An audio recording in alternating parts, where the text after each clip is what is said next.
Հարգելի գործընկերներ, կարծում եմ արդեն իսկ կարող ենք ասել, որ նշված որոշումները, որը կայացրել ենք նախկինում, այն շարքից են, որոնք ընթացքում իրենց արդյունավետությունը ապացուցեցին։ Ավիացիայի ոլորտում մենք բարդությունների եւ խնդիրների ճանապարհով ի վերջո հասել ենք մի կետի, որտեղ լավատեսությունը գերակշռում է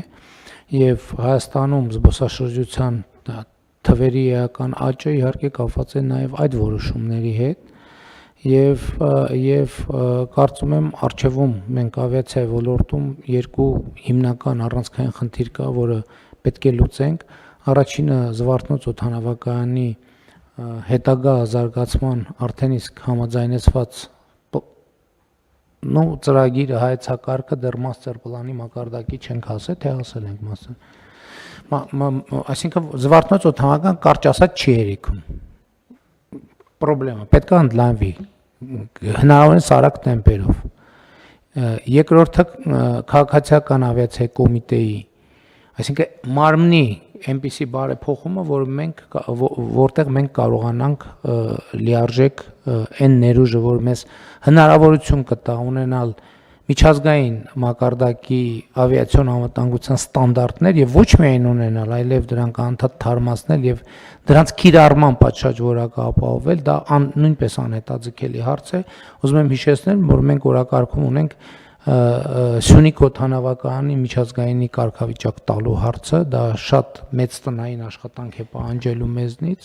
եւ իհարկե Շիրակ օդանավակայանի հետագա զարգացման հետ կապված աշխատանքները, որը այս համատեքստում իհարկե կրկին դիտարկելի է։ Ես ավիացիայի ոլորտի բարեփոխումը, այն ինչ որ հիմա տեղի ունենում, կարող եմ համեմատել մասնավորապես եկամտային հարկի վերադարձի գոտիավորման մեր շատ կարևոր ռազմավարական ծրագրի հետ, որը մենք ընդունեցինք 2020 թվականին, հիշում եք, որ մենք դրանով արձանագրեցինք, որ սահմանափակումներ են գործելու Երևանում, հետո Երևանամերձ մարզերում։ Ուզում եմ նաև հիշեցնել, որ 2027 թվականի հունվարի 1-ին Երևանամերձ մարզերի այդ արտոնությունը սպառվելու է, եւ ես այս գլխից ուզում եմ ասել, որ մենք չենք երկարացնելու, այնպես որ բոլոր այն ներդրողները, ովքեր պլաններ ունեն, պետքա միջև 2027 թվականի հունվարի 1-ը ունենան շինարարության թույլտվություն, որպեսզի գործի, որովհետեւ հիմա արդեն ժամանակն է, որ երկրորդ հեռավորության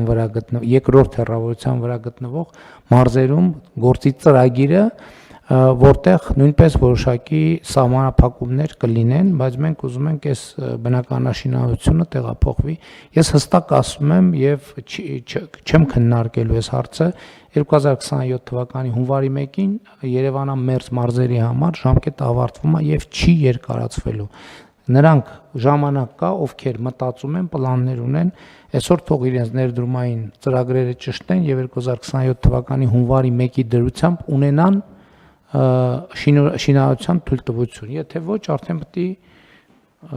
մտածեն մյուս մարզերում շինարարություն իրականացնելու մասին։ Իսկ այս պայդրությամբ, պարոն Խոջյան, մենք ճիշտ ենք չէ հասկանում, որ զբոսաշրջային առումով ռեկորդային տեմպի մեջ ենք։ Պարոն վարչապետ, մի երկու թիվ ներկայացնեմ։ 2026 թվականի հունվար-մայիս ամիսներին Հայաստան է այցելել 825,384 զբոսաշրջիկ, որը 2025 թվականի նույն ժամանակահատվածի համեմատ 19.3% ավելի բարձր ցուցանիշ է, բայց մենք նույնիսկ համեմատում ենք նախորդող 6 տարիների նույն ժամանակահատվածի համեմատ, եւ սա ամենաբարձր ցուցանիշն է զբոսաշրջիկների թվաքանակի առումով։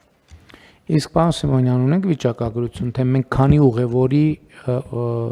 մուտք ենք սուբսիդավորել։ Խոսքը օդի Թուրքի արտոնության մասին է, թե այս երկրորդի։ Այս երկրորդի մասով նոր են տրամադրել վիճակագրությունը, պարոն վարչապետ, ավիաընկերությունների կողմից, առաջին եռամսյակի մասով, եթե չեմ սխալվում, խոսքը մոտ